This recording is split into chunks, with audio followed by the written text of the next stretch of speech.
Counting the... cost. Okay, so Brent, why did you Mhm. decide to write a book?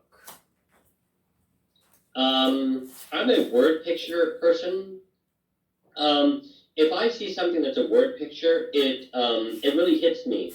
Of course, I learn things like everybody else by listening and hearing and that sort of thing. But something that helps me really learn or grasp a concept is word picture. And I got a word picture. A word picture was the beginning of this journey. So, you mean... can you give me an example of word pictures? I can't think of what that exactly means at this moment. Okay, so a word picture, they say that a picture is worth 1,000 words. So sometimes a word picture can be an idea. Okay. Okay? So, like, for example, in my case, I used to sell books door to door. That's what I did. And hold on. Is it easy to get the thing on? Will it come on automatically? Yes. If I push the Little. I'm sorry about that. little informer. So, anyways, so in my case, I had a word picture that described how I felt when I was selling books door to door. You know, and I had a word picture that described how I felt about trying to, maintain a sense of cheerfulness, a sense of determination, and a sense of consecration to what I was doing. Okay. So the word picture that I had was, I was walking from door to door selling books, trying to interest people in the books that I sold. And I sold books on health books, books on cookbooks, healthy cookbooks, storybooks for kids that had great morals but good adventures. Books, that talked about the future and, where we could find out what the future holds. Books like that. I wasn't a great salesman. But I had my word picture was a castle. And I had this thought, well, I'm like a castle with 5 gates, and a castle with 5 gates, and there are so many similarities to myself, if you think about a castle, it has walls. Everybody has walls of one sort or another, things they say they will not do. I'm not going to do this. I'm not going to do that. But sometimes we let our walls be broken through. We find ourselves doing things that we really didn't want to do, and we really didn't plan to do in a lot of cases, but things that we did. The gates in a wall, that, for example, taste, touch, the 5 senses. And I had a thought, a word picture, I am like a castle. Oh, so you had a visual image of actual reality that can describe what you experience as a person. Yeah, an analogy to it was an analogy. Analogy. So you felt like you were trying to open one of the 5 gates when you were doing door to door, or were you saying you're seeing yourself as a castle? In what I way? saw myself as it. So when you were doing the door to door, you saw yourself as a castle? Yeah, kind of like as a castle, and as a castle, I felt very weak, A lot of times I'd say to myself, well, you know what, I'm not going to do this, I'm not going to do that. But I would find myself doing things I didn't want to do, and I would find myself being weak in ways I didn't want to be weak.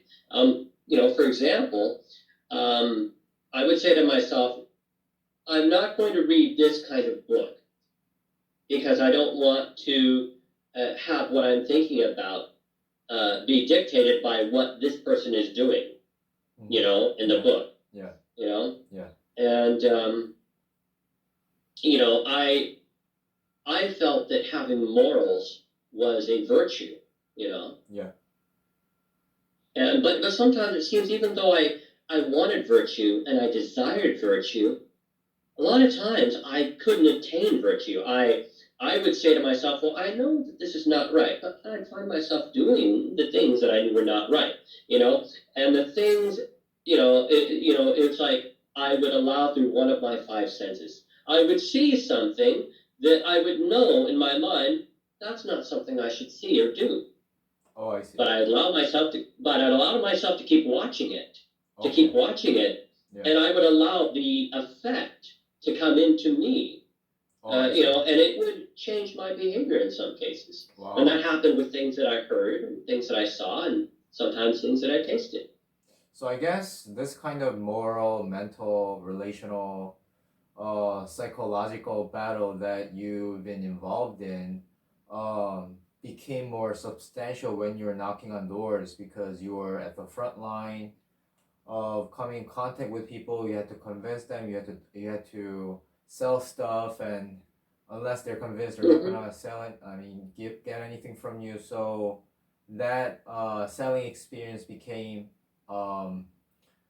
turned your previous perception as something more tangible, I guess, in the sense. Yeah, as a person selling things, I frequently felt like, well, I can't do this on my own, you know. I would try to sell things, but I often felt that I needed help, you know. And when my supervisors sold things with me door to door, they would go with me door to door and say, okay, Brent, watch me, try to do this, try to do that. I always felt great when my leaders came with me. They could sell a lot more books than I was able to sell.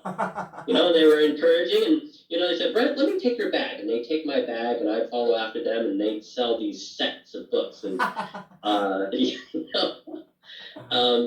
but by myself, I always felt, oh, I wish my leader was here with me, Wow. And I felt as a salesman like I needed something more than what I had.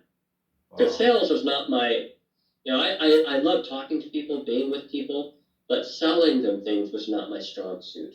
Oh, I see. Yeah. And in my life, trying to be what I thought I should be was not something I could do by myself. And I realized, if I'm a castle, I have to have something more than my walls and my gates. I have to have something more than a desire to do right. Because if I only had a desire to do right, that was never enough. Because, a castle with 5 gates, the enemy, whichever enemy, could attack from any angle, And so the analogy kind of grew from there. I see. So you sensed the threat in you. You sensed the threat out of you, and they were harassing you inside and outside of you, and you sensed the deep need of outside help, something that is not from you, to continue to defend yourself from these internal and outward attack of the enemy, in a sense. So so what did you do with this idea that you'd like to put this word picture into practice? Well, what I started doing was writing down ideas here and there. And I wrote down ideas that I collected and after about 6 months, I had a small screenplay. I'm talking less than 20 pages. It was a small screenplay that was a microcosm, was like a small model of what I eventually wrote. And, the more that I wrote, the more I thought about it, the more it seemed, the idea of a castle seemed so similar to me as a person, So, for example, a lot of, in not ancient times, but hundreds of years ago, a king would set up a castle to protect his land.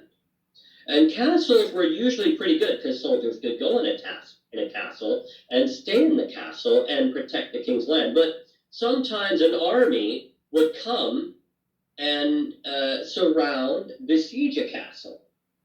Sometimes a castle could remain uninvaded. I mean, it would not be invaded, but sometimes a castle would fall. Some castles had secret passages. They had passages the enemy knew about, but the people inside the castle didn't know about. You know, for example, in the book I wrote, and I just have a picture of it here, this castle has a secret passage which the enemy in the story knows all about. But the main citizen, the people in the castle, they don't know about it. And that is called I called it the secret passage of conscience. Because I have 5 senses. And, you know, there are other ways that, that I felt that, you know, that were a danger, you know, not a danger, but there are other ways that I felt both an ancient castle and myself as a castle could be in danger from. So. Wow, so yeah. you probably did a lot of research into the actual castle in the old days, and you were trying to compare the Seoul castle, as you call it, and the actual castle, and you're trying to draw a similarity, and you're trying to bring up lessons, right? That's right. In the early days of my writing, till about, well, one of my professors from college was a guy named Lawrence Maxwell. His dad wrote the Big Blue Bible story books you might have seen. Mm-hmm. And Lawrence Maxwell was an old man, but I would always ask him for advice. He was a history professor. That's what he did. He knew a lot about history. And I would ask him about history, you know, and he would always tell me, Brent, this happened in history, but what you're writing about didn't happen. So, for example, in the beginning when I began writing, I wrote about cannons, you know, but Mr. Maxwell said, Brent, cannons weren't used in the kind of period you're thinking about. So I had to change it to battering rams. Oh. And yeah, and so Mr. Maxwell, he always gave me good advice like that, and I always used all of his advice. Oh, I see. So that Maxwell is the different guy from Graham Maxwell. Is that his brother or something? Who? Graham Maxwell. I think they're different people. Mr. Maxwell was about 85 when I met him. Oh, okay. Because I have a book whose author is a Maxwell, and he says his father was the guy that wrote the Uncle Arthur story or something like that, or Maxwell some kind of story. So there were 4. Yeah, there were 4 sons. That guy had 4 sons. Okay. So it is probably one of his sons, and all of them wrote books. Wow, that's crazy. Yeah. But he talks about how people misunderstand the supreme ruler of the universe, that they miss out on their lives. So he was a theologian, I think. He was a theology professor. So I was wondering if they're the same person, but I guess they're not. So you did get the advice from the professional historians, and then you took those things into consideration as you continue to develop your ideas, as you continue to write more. Yeah, and later on, I did more research and I changed other things to where they would be historically accurate. Wow. So what is the historical setting that you're looking at when you are writing the Seoul Castle? Well, when I was writing it, I was thinking, this might be in England somewhere, it might be in Germany somewhere, it might be someplace in Europe somewhere. But I didn't have an ideal destination. Now, in the finished book, the castle is surrounded by mountains, snow-covered mountains. So I doubt it was in England. Probably, maybe the Alps somewhere. That's just a guess. So somewhere in So, Europe, somewhere in the Alps with some kind of snow. What about yeah, what about something like that. what about the timeline wise? The timeline?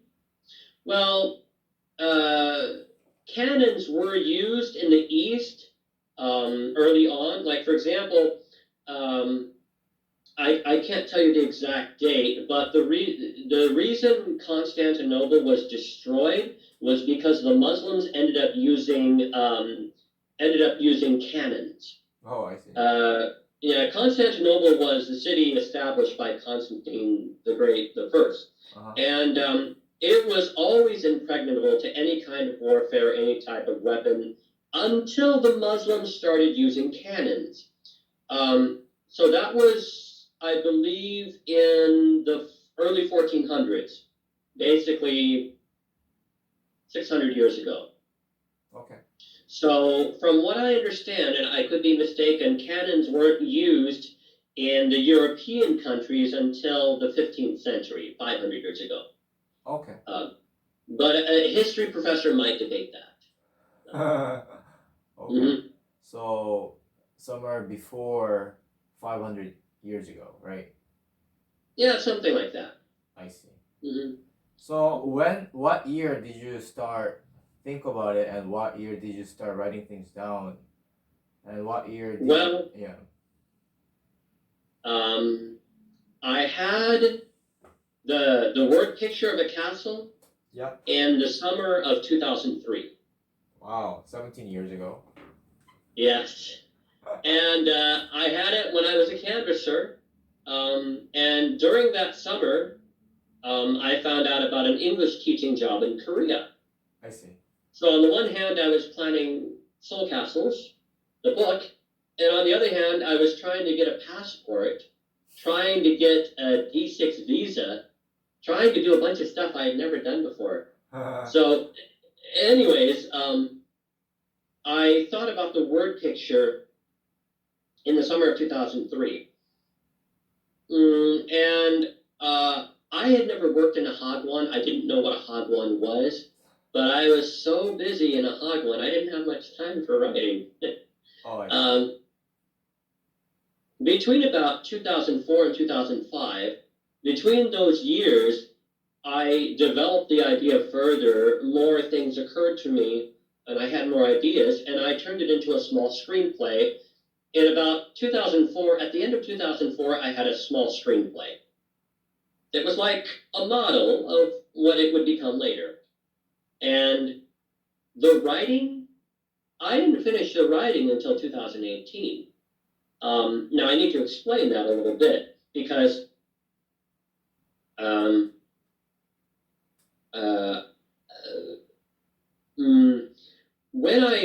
when I started writing the actual book, it was about 2007. I had a screenplay, and in 2007, after I came home, I looked at my screenplay, and I thought, well, this section is like a chapter. This section is like a chapter. So I took the screenplay and I made a chapter outline with it. Wow. And I can't explain it exactly because I've never written more than a 20-page paper, you know. But over the course of several weeks, several months, I wrote close to 200 pages, a little over 200 pages actually. And the ideas just came. It's like the words just came and everything worked out. So I started really writing it in 2007. And I wrote it for a couple of years. In 2007 and 2006, I went to college. And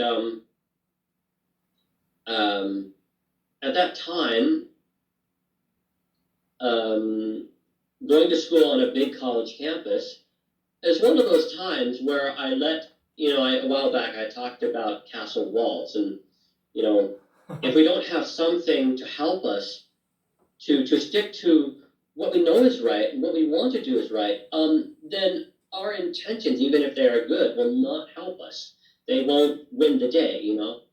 And I had my castle walls broken a lot when I was in college. I mean, it's not like I went out and got drunk every day or smoked or anything like that.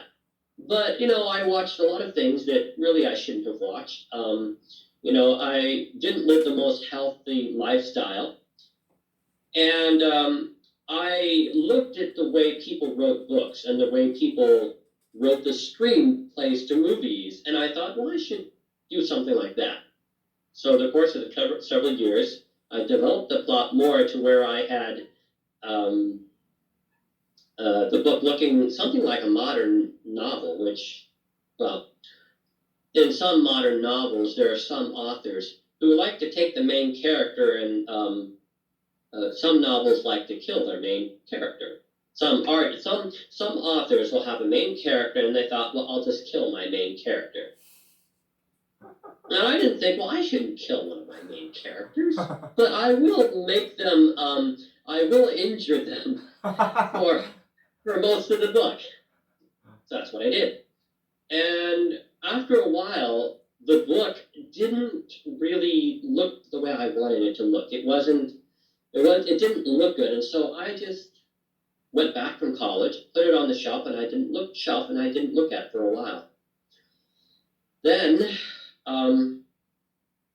I went to a school in Arkansas. I met my wife, and I was around people for a number of years who, were people who depended on a higher power so that their soul castles would not be broken through the walls, And they didn't say, oh, I'm so strong and I'm so great that nothing will get through my walls. No, they had something else to help them, And if we want to live a righteous life and a moral life, if we want to think about other people, we need a higher power to help us, You can have all the good intentions of the world, but if your mind is not changed, it's not going to help. Well, after several years of living at this school, I kind of had my mind changed and my heart changed. And when I went back overseas in 2011, I again met people like Mr. Smith.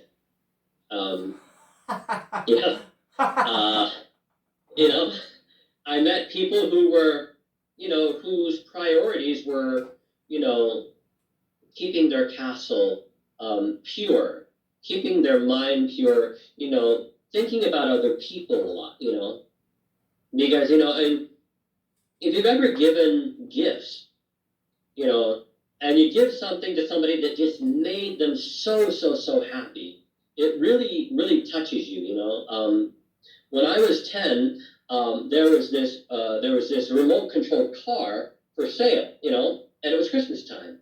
And I was supposed to get a gift from my brother. And I thought, oh, this is great, but it's $15.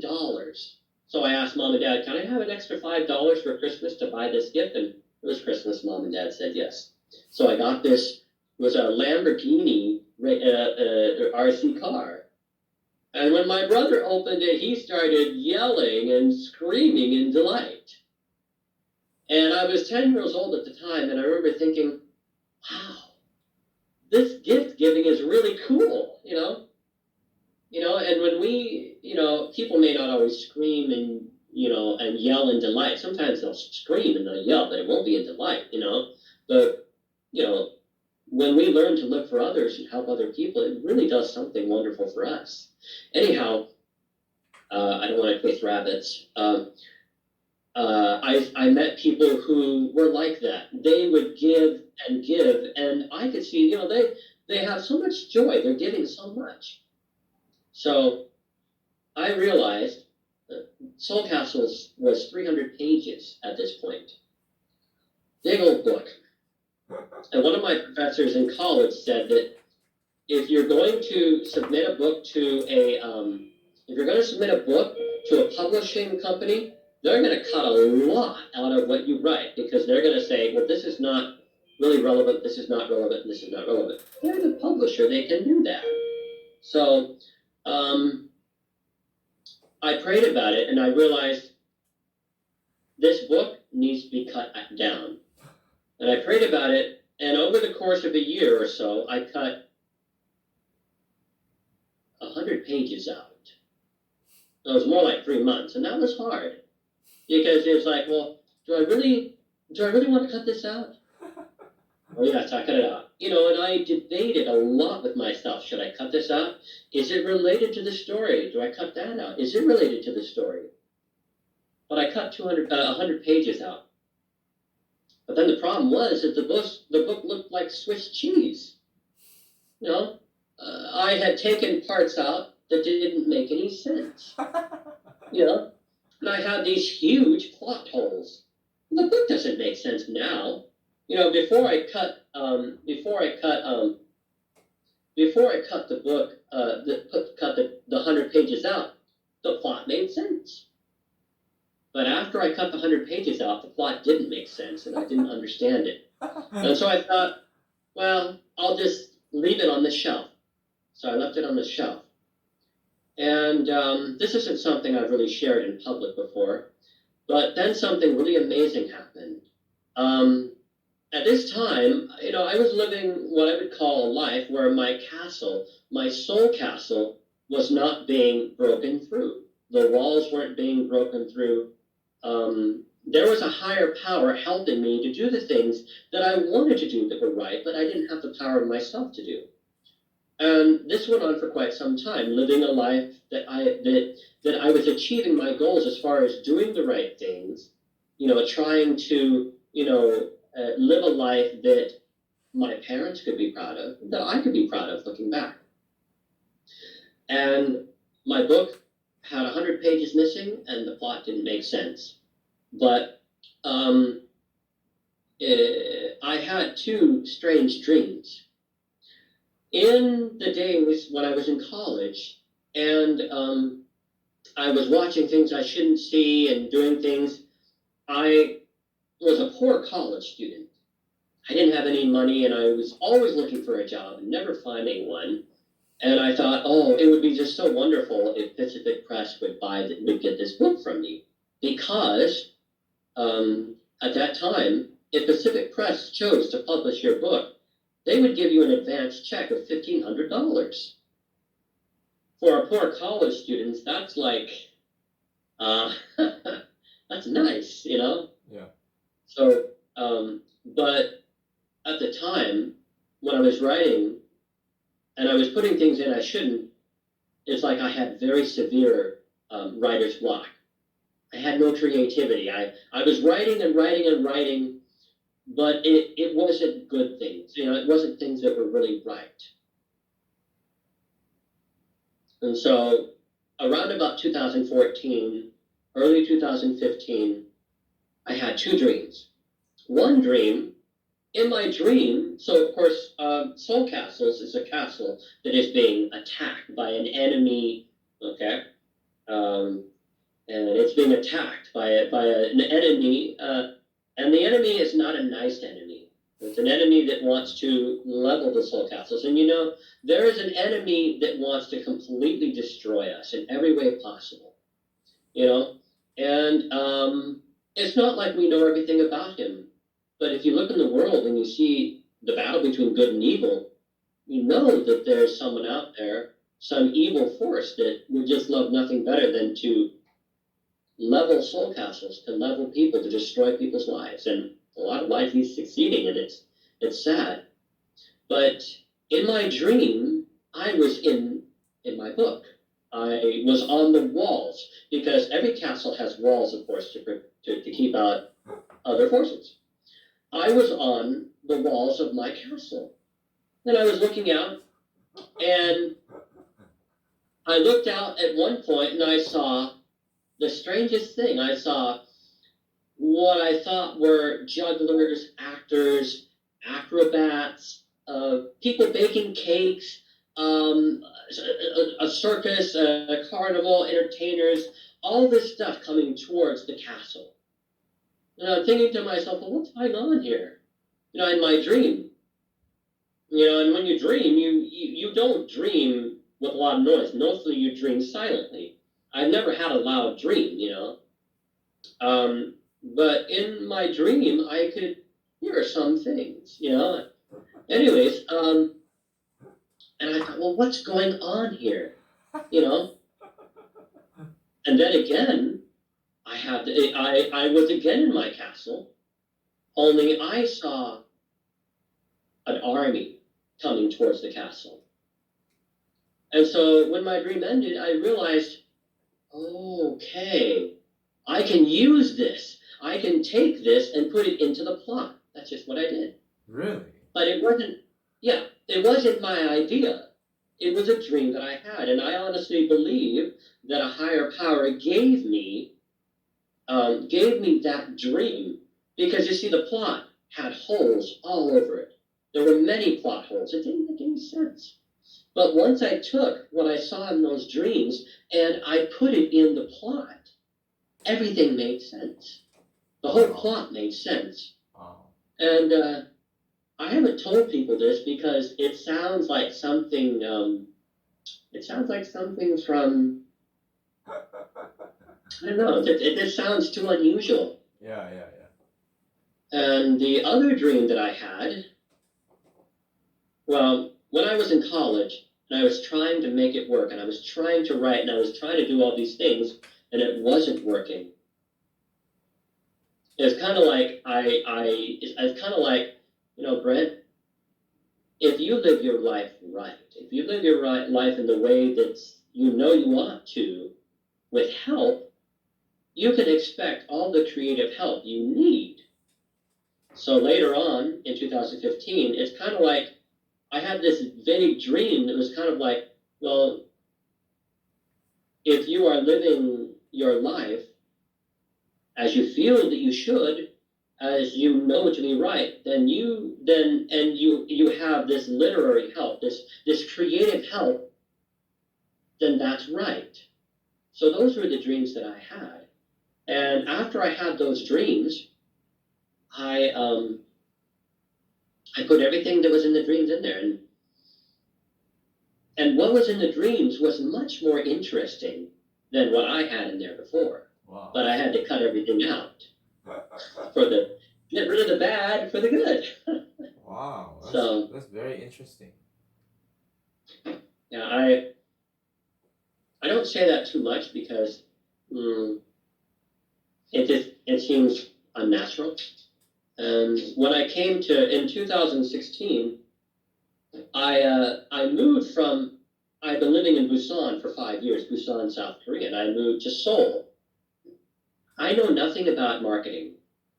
I'm not really an editor. I like to write, but I'm not an editor. And I have always had grandiose dreams about being a writer like Arthur Maxwell. Okay. Of writing great books that really help people to make good decisions, to make good life decisions, to making their books that would be a blessing to anybody, whoever it was, whenever that's what I really wanted. And thank you. It's giving me juice. My throat was getting a little dry. Yeah, that's fine.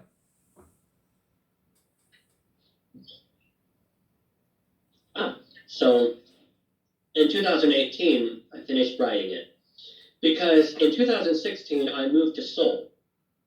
It was very unexpected. I didn't plan to move to Seoul. I didn't think I'd ever live in Seoul. I had heard all these things about Seoul, and I thought, well, who would want to live in Seoul? But on the outskirts of Seoul, where it's not exactly country, and it's not exactly city, it's beautiful and gorgeous and pretty and a lot of other things. And so I moved there, and there was an international church there. And when we went there, the first week, my wife and I were wandering around campus saying, we know that there's an international church here, but where is it? And we saw, there's a foreigner over there. We went over there to a foreigner, and it was Neo's first teacher. I don't remember her name, but it was Neil's first teacher when he had first gone to university. Oh. And we asked her, could you tell us where the International Church is? He says, oh, yes, I'm going there right now. Come on. So we went there, and we walked in, and I had never met Neil, but there he was down there, and she said, oh, there's my student. He's been my student for the last, I don't know how many years. Anyway, so we went to this international church, and it was like family from day one. And over time, I felt, we can really trust everybody around here. This is so cool. And the idea, my friend, Handel Smith, knew the director of the Hope Channel, on campus. And I asked Handel, can you introduce me? I have a wild idea. It's a wild idea, I thought at the time. Handel said, sure, follow me. So Handel introduced me, and I said to the director, at the time, I was thinking, he's probably going to say no, but I wouldn't hurt to ask. So I said, would you allow me to turn my audiobook, my book into an audiobook using your facility? And he says, well, sure, if you do some favors for us. And I was really surprised. I didn't think he'd say yes. So I did favors for them. I edited a bunch of their, some stuff for them, and I did voiceovers for some of the reports going to various places. And so I had made a lot of friends quickly, and so I started asking friends to help me, and some friends said yes, and some friends said no, and in one instance, I was so concerned, about, I was very insecure, and I said, Lord, there's this main character. Who do I get to play this main character? Then I met Gibran Hunt, and it's Resident Resolve. And I said, Lord, if you want Gibran Hunt in this character, let Gibran do something. And Gibran, have him do this certain thing, and Gibran did exactly. Oh, okay, so Gibran is this character, and so Gibran was perfect for that character. And then, of course, you took on a part yourself, and you were perfect for that character. And, out of everybody, some people said yes, because they had, they could do it. Other people said no, because they had a lot of responsibility, things to do. And so I started to realize I have to turn this into an audio drama, So I looked at the book, and I started adding this, adding that, adding this, adding that. And because I produced an audio book, I had to make the real book a little bit longer, but quite a bit better. Because in producing an audio dramatization, I realized the shortcomings of the book. So I fixed them as best I could. And a lot of the people from the International Church were very kind. They were very generous. They were very, they gave me their time, their wonderful voices, and the studio said, you're welcome to use our best software and computer system. I did. And it was, everybody recorded their parts, and I finished writing it in 2018. The book was finished in 2018. So it took a long time to write, from 2003 to 2018. So that was a long answer. So, a lot of questions came to my mind while you're explaining to me how the book came about and how the recording came about. And there were definitely providential things that happened to encourage you to continue, and you were able to complete both production, the book, and the recording. So, the idea of Soul Castle, was that something that you conceptually created in your mind before you knocked on doors, or was this something that just popped into your head when you're knocking on doors? It's something that popped into my head while I was knocking on doors. Yeah. So was that something completely new? This idea that your being is a soul and it's a castle, or is this something that you've been always thinking about, and you just found the right word picture to describe it? No, it just popped into my head. Out of nowhere. Well, yeah, because there are certain things in my life I have said, I don't want to do this. I want to have nothing to do with this. But so many times I failed to live up to what I thought I knew was right. And I would try and I would try and I would fail and I would fail all over again. I would fail. And I felt like a castle with walls that were broken down, that the enemy could get in whatever he wanted, and it depressed me, But I realized I have to have a higher power. There has to be something to help me to change this right here. Because in the book, the residents are always saying, our walls are going to protect us from the enemy. The enemy won't be able to get through our walls. They're far too big and far too powerful. And that army out there, they're pitiful. They couldn't get through they couldn't get over a stone fence, but we do need something to help us if we want to live a good life, a righteous life. A lot of people think, a righteous life is boring, but that's not true. Yes.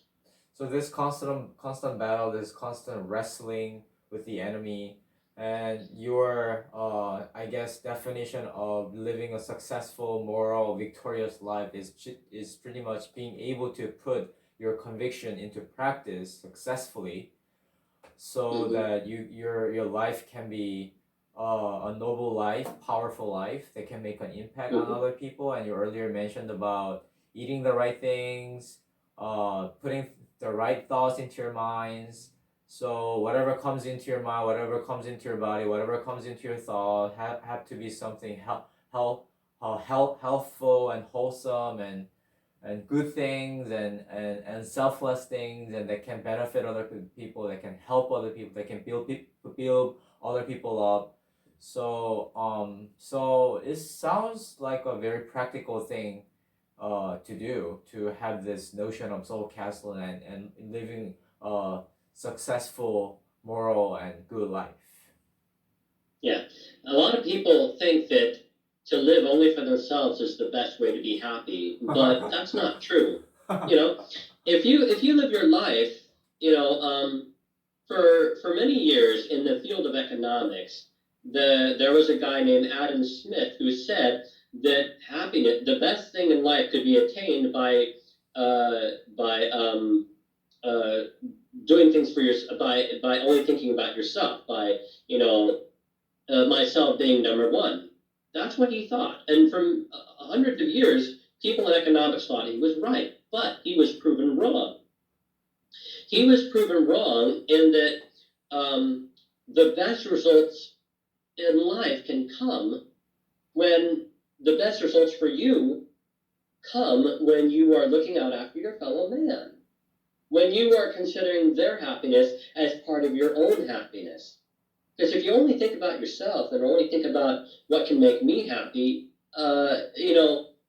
nobody is going to be attracted to you. Nobody's going to think that you're, they're not going to want to spend time around somebody like that.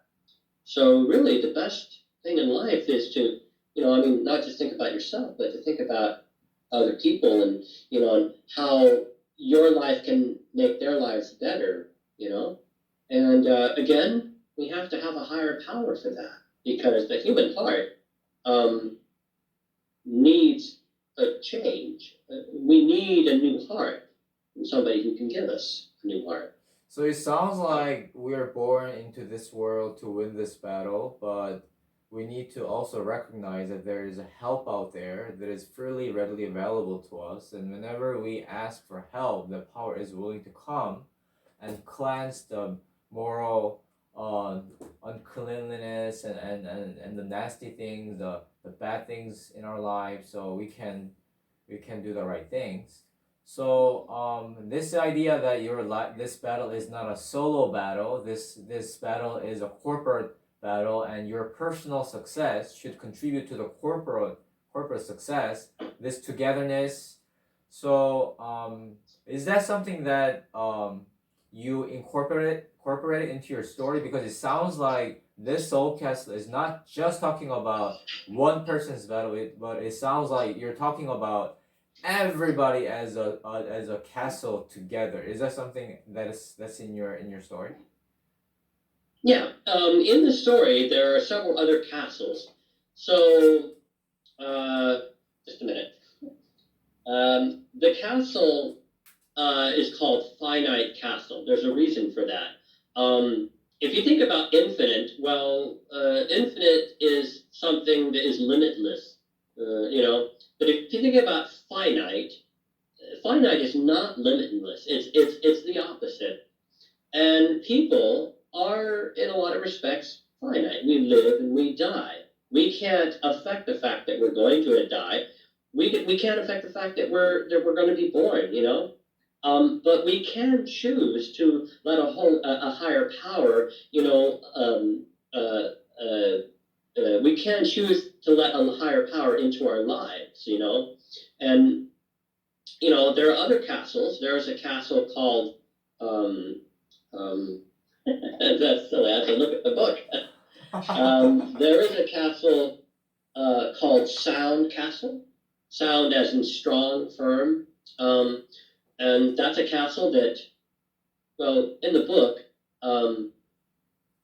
there is the enemy, and then there is the supreme enemy, which is the guy that's responsible for attacking castles, and then there's the supreme good guy who is the king. And the king has a multitude of armies, but the king will not force his protection on anybody. He will offer it, but he won't force it, because he respects the freedom of choice that castles have. So some castles, like there's a castle called Asunder. Asunder has been broken through a number of times. And I've been in the position where I felt like I was Asunder Castle. There's a castle called Sound Castle, which is a castle that has not been broken through very much at all, and is trusting on a stronger power to help them. And the things that every castle does affects other castles. So Sound Castle is always sending notes to the king, always sending notes to the king. Dear king, you should help Finite Castle. They need it. And when we help other people, when we make suggestions for the benefit of other people, it affects them and it affects us. So you're absolutely right when you say that it's not a solo thing. It's a corporate thing. It's an issue where many are working together, for good or for evil. Well, hopefully for good. Well, that's very interesting because each castle sounds like a living creature, some kind of animated idea that is mobilized to to advance this really amazing idea that there is a help out there, there is a protection out there, and there is a supreme being out there that is looking after you, but he's not going to be involved in your life unless are engaged in a conversation, or unless you're engaged in a prayer, or unless you're engaged in this meaningful dialogue with him and you surrender to him, you tell him what you need, and he gives you the help that you just asked for. So that's a pretty good analogy. So you talked about Sound Castle, Asunder Castle, and Finite Castle. So Finite Castle, is that something that is fragile? What did you mean by just finite? Well, Finite Castle is a castle that's kind of on the fence. I mean, Oh, I see. Now Asunder Castle has decided, well, because each castle, when they're attacked, some residents, some of the people inside will look out and see, oh, look at all those clowns and all those jugglers and circus performers and all this and that. Okay, that's what everybody in Asunder Castle saw, almost everybody. And some residents inside a castle look out and say, oh, there's an army over there, and they're marching towards us. Are we under attack? So when we are assailed by life, by the enemy, the enemy will always come. I mean, we're always attacked, always. but our perception is kind of what's almost at fault, because we may see the attack and think, oh, what a lot of nice things. And, there's nothing wrong with juggling, and there's nothing wrong with clowns and certain fairs and things like that, but basically the idea is that, we have to be careful, and some castles, the residents, they see an army attacking them, and they know, oh, an army's attacking us, we need help, and others will think, well, and like Finite Castle, half of the residents are saying, we see,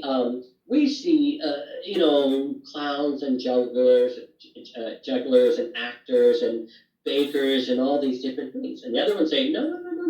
There's an army out there. How come you can't see it? Sometimes, when I hear about something, I'll have one thought and I'll think, well, what's going on here? And then I'll have another thought that's kind of different. Well, maybe it's this.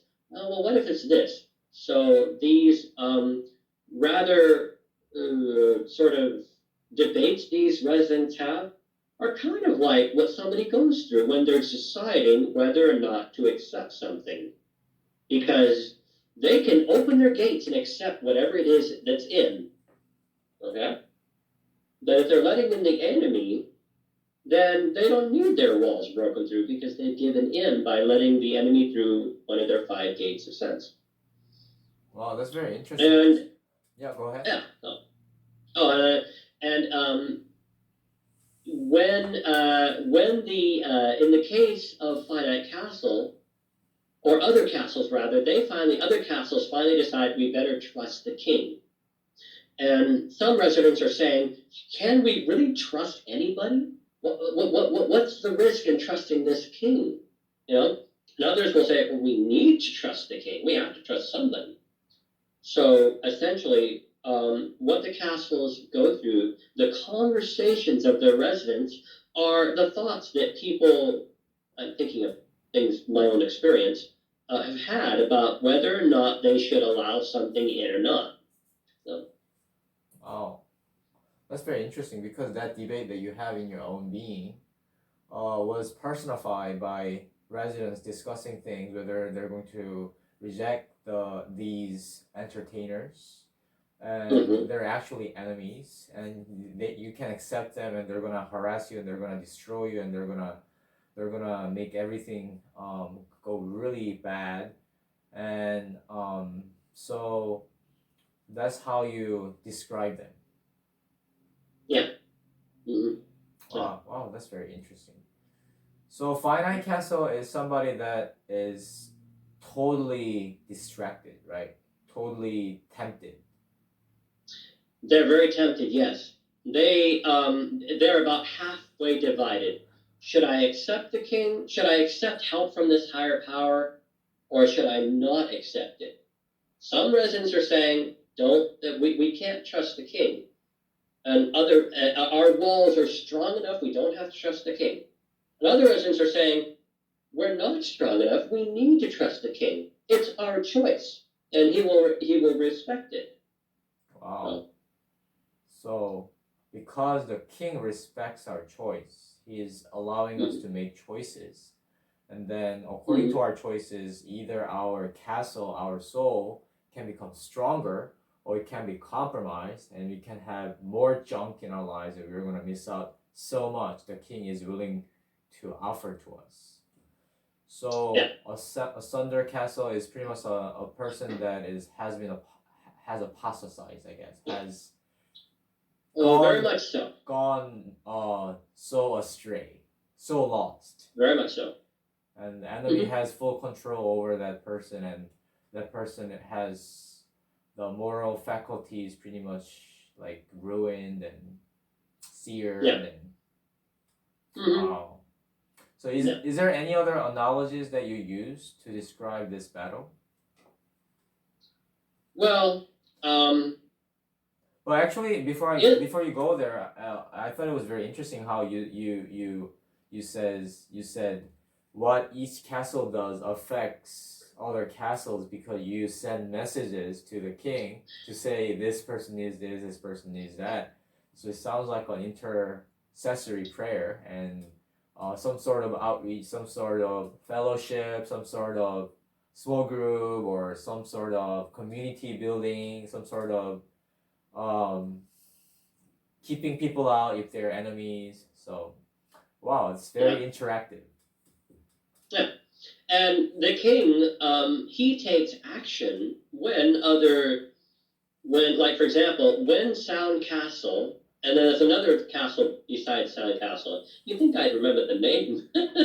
But there's another castle besides Soul Castle that is sending notes to the king all the time, sending notes. Dear king, please help Finite Castle.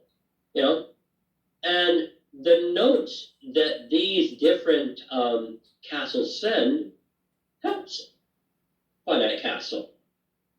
Because of all those notes, there's a character called Lord Mysterious, and he comes to help Finite Castle, and his help helps to save that castle.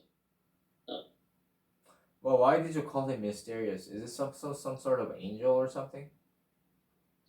Well, the Bible talks about somebody called the Holy Ghost. Oh. Doesn't give us much information on the Holy Ghost. Oh. You know, and in fact, we're given very little information on the Holy Ghost. But the information that we're given is in some respects, kind of specific. Oh. The Holy Spirit is a very mysterious person. But if you read the Bible, in certain parts, the Holy Spirit does things that other people cannot do. Without going into a deep theological explanation, the Lord Mysterious does things in Finite Castle that the Holy Spirit does in the Bible. Wow! So this is the divine being that is just as powerful, but is so mysterious, but is surely doing his job whenever he is sought for. That's right. Wow, that's very interesting. So, what are the actual enemies that you see that has hunted you and that you had victory over in your own personal experience? Well, of course, if I were to refer to myself as a soul castle, I've been attacked many times, numerous times. Sometimes I, if I look to somebody other than myself, then I can, if I look to a higher power, I can be assured of success. I can be assured to be delivered. But if I depend on my own strength, then sooner or later it becomes like sand, you know. It's not that I don't have any strength, but I don't have enough strength for what's necessary, you know. And, you know, the thing with the enemy is that he knows how to wear people down. He, you know, somebody who's very strong, who's very encouraged, who's very assured of the promises that God gives us, the devil will try to wear that person down, definitely. But somebody who's already a little bit depressed, tired, you know, weary, he'll work very hard to wear that person down, you know. And the devil is anything if not persistent, you know. It's the reason that he's persistent, that he's successful in a lot of what he does, you know. And in my own life, you know, there have been times when I have been presented with a moral choice. Do I do this or do I do that?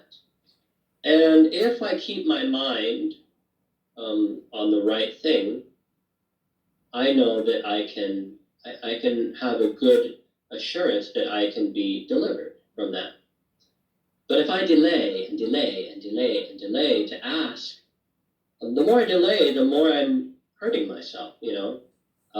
If I'm faced with a choice to do something right or to do something wrong, if I delay, I'm really hurting myself. But if I decide right away that I'm going to do what's right and I ask for help from a higher power, I'm assured of success. And I'm assured that my castle walls will not be broken down and that my castle gates will not let the enemy in. And we need a higher power for that. And I've had weird things happen to me since I've written this book. Really odd things happen to me that I can't really explain. One time I was riding a bicycle. I wasn't going very fast. And, you know, if you watch something that happens really quick, it's like it just happens within like a second, you know, like a half a second. Well, I don't know what the deal was, but I was riding my bicycle this way, and suddenly my bicycle is going this way, and I'm going that way into a sand pit with some concrete and metal nearby. Now, I'm not going to say that I was being attacked, but sometimes I kind of wonder because I don't know how my bicycle went that way and I started going this way. It's like I was thrown almost, you know? It was weird. And I broke 2 bones in this hand and I broke a bone in this hand. It was right during when I was doing all that editing, because when I made the audiobook, the audio dramatization, it was like when everybody's parts had been done, it was like a 5,000 piece puzzle, you know? And I had 2 bones broken in this hand and 1 bone. I didn't know there was a bone broken in this hand for a long time. I only found that out later. But if I had had a bone broken in this hand and this one, they would have put a cast on this hand and this hand. What am I going to do with 2 hands and a cast? You know? So I would go to the editing room, and I had this weird sling that was put on me, and I would carefully lift my hand and put it like that. So I could do the typing, everything I need to do. Then I'd type and I'd do whatever I need to do. Then I'd carefully lift it back here and secure it. And that's, for one summer, that's how I finished the audio editing.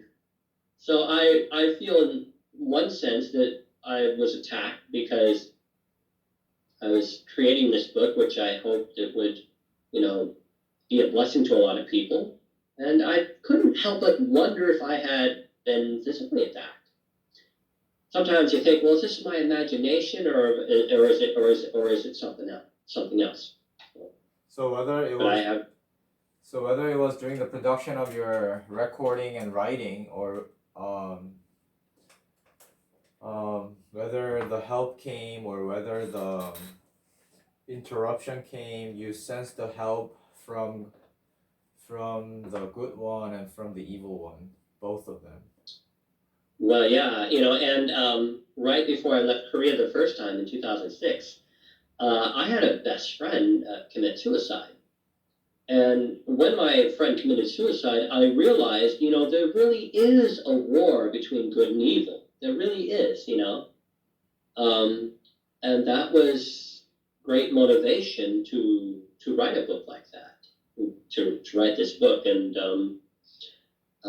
but I have felt sometimes, and I know that was not directed at me. It was my friend who committed suicide. But, you know, how we react with each other, how we encourage each other, it definitely had an impact, you know. And the devil wasn't so much aiming, or not devil, but, you know, the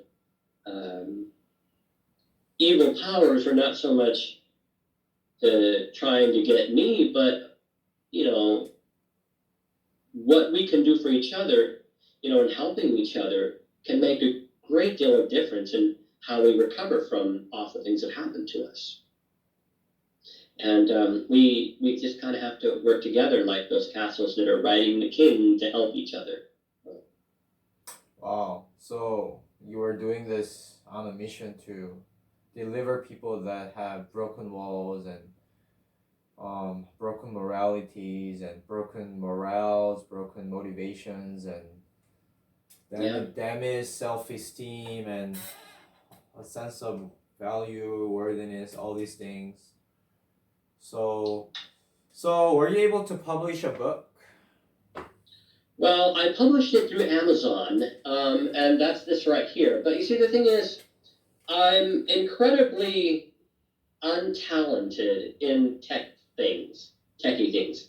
So, um, uh, I have it published through Amazon, but I've been trying to redo the front cover, not to redo the front cover, but try to see. This is how thick it is. It was actually quite a bit thicker than this, and I've been trying to market it, but really, I'm very untalented marketing wise. You know, your Lily said to me once something about uh, giving me advice or something about marketing, and I thought many times since, well, you know, I should have immediately asked her more about that because I know nothing about marketing. Um, Probably why I wasn't a great canvasser. uh, so I know so little about marketing and about sales and things like that. I lack the skills to know how to properly market it. Um, uh, so I'm trying to sell it. I'm trying to market it. Um, I've been trying to copyright. So I did get this copyrighted. I don't think there's really a need because who's going to steal it? You know. Anyways, uh, and the audio version, I just got it copyrighted a couple days ago. And copywriting an audio dramatization isn't that complex, but it sure took a long time. And the audio dramatization, I've been trying to get sold through Amazon, Apple, and what's the other one? There's another one. Oh, Audible. Oh, okay. Yeah, I've been trying to do that. But that has proved very difficult because Google thinks that I'm a Korean. I opened my Gmail account in Korea. Uh-huh. So they think that I'm a Korean. And so that's caused a little bit of problem with my trying to publish some things. Because here I am in America, Google thinks that I'm a Korean, and it's caused some difficulty. So anyways, I am trying to sell and market, but I'm not doing a very good job because I don't really have that much success. The person who's bought more copies of that book than anybody else is me. Yeah.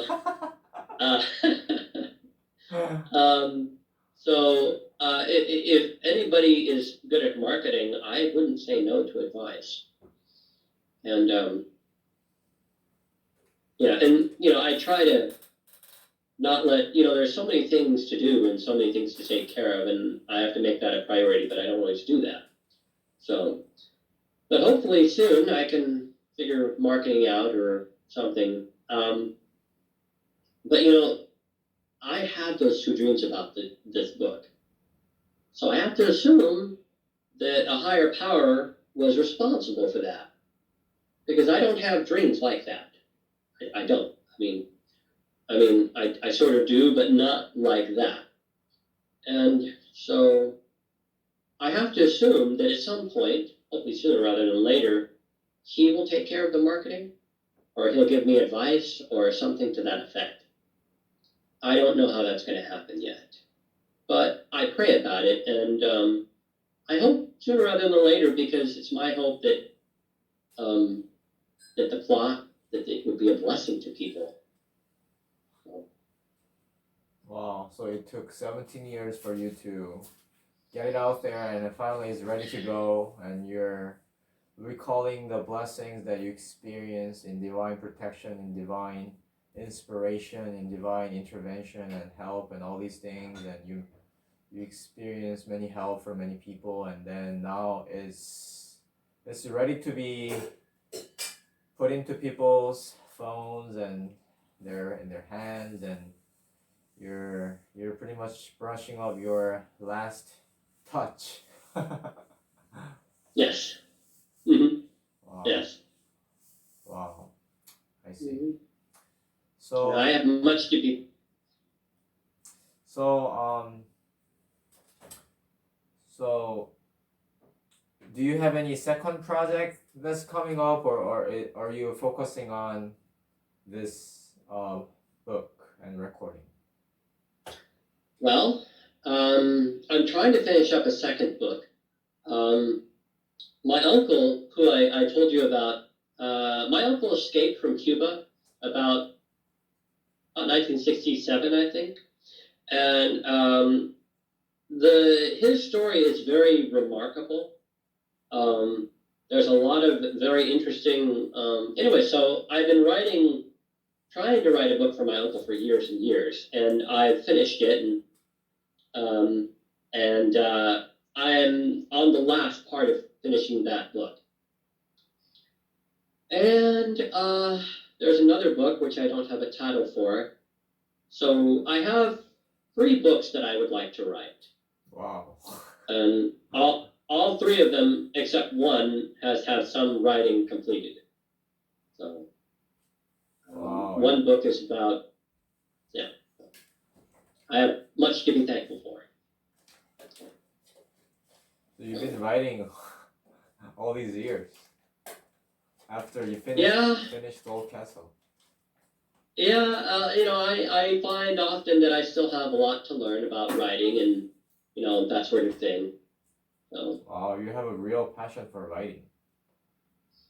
well, it seems to be one of the only things that I don't want to say I can do well because I had help. Yeah, I hope that, that my writing will make a difference in people's lives spiritually, that they could say their lives are that they were blessed by reading it and more consecrated by reading it and that sort of thing. So you're writing your uncle's biography, and what are the 2 other ones? I'm writing a book about somebody who wakes up in heaven. Now, before I go further, let me just say that a lot of people think that when you think of heaven, you think of babies sitting on clouds playing little hearts. Well, it's so much more than that. It's so much more than that. That's like comparing an ant to an elephant, There's so much more to it. And so basically, a person wakes up in heaven and they go through, I have about 2 chapters written, and basically they learn a lot about the character of God, how loving he is, and that's one.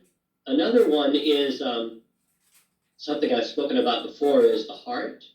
I have an endless fascination with the human heart, and it's much, much more than a pump. So much more than a pump.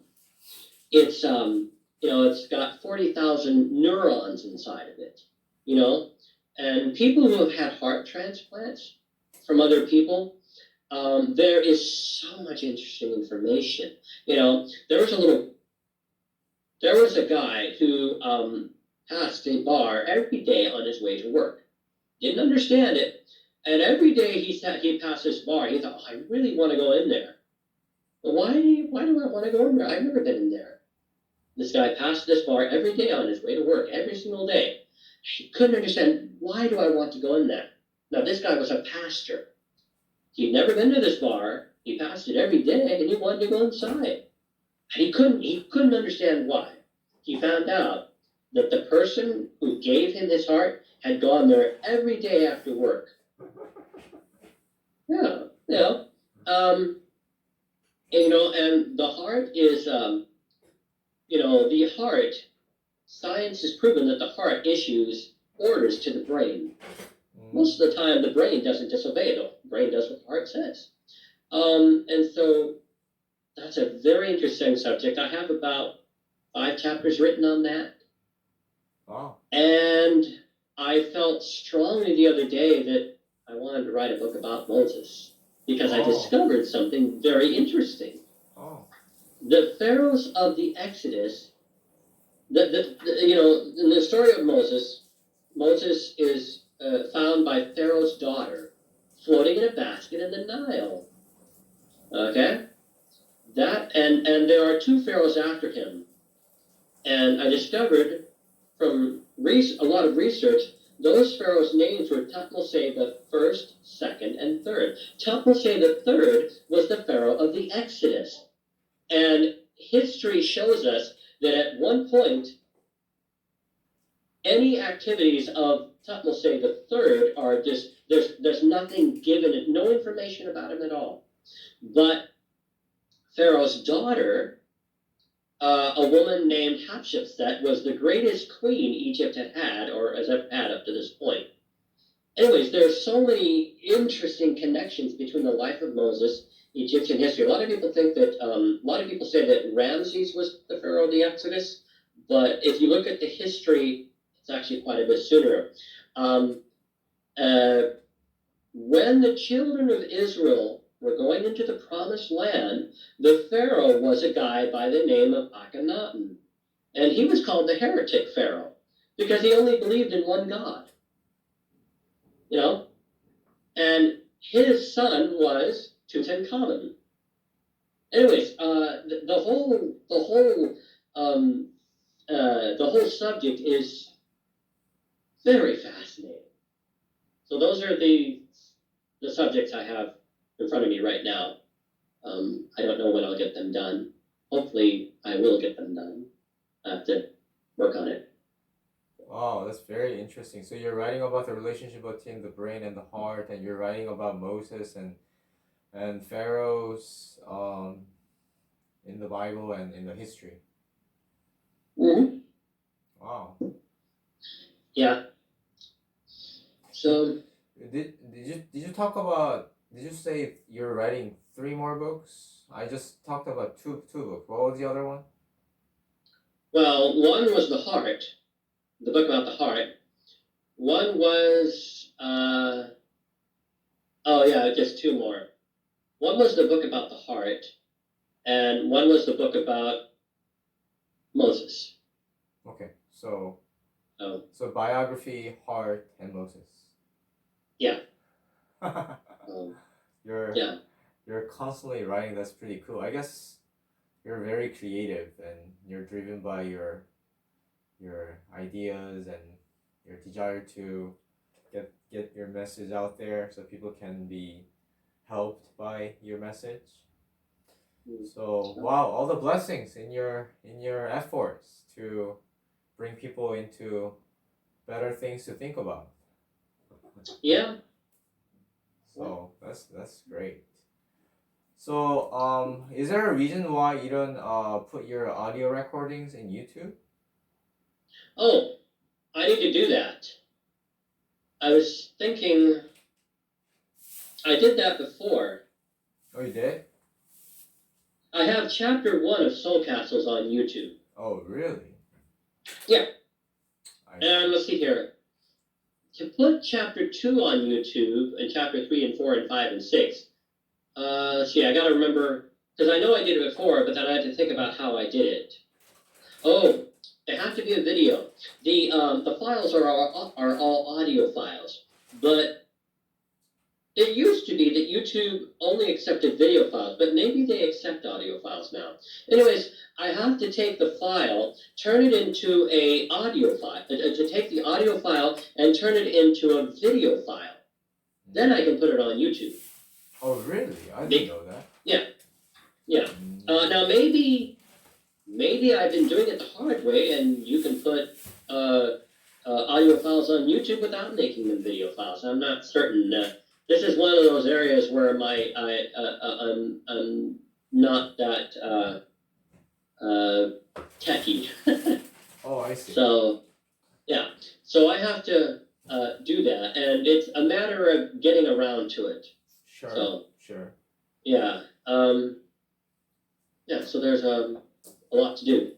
Oh, thank you for answering my questions. I've always wondered about how you started and how you were able to continue and how you finished it, and what you're gonna do to market it and how far you went to market it, and I'll continue to pray for you, and I believe something will happen.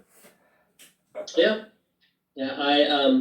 that's what I'm praying about and hoping for. Anyways, thank you for making time for me. Yep.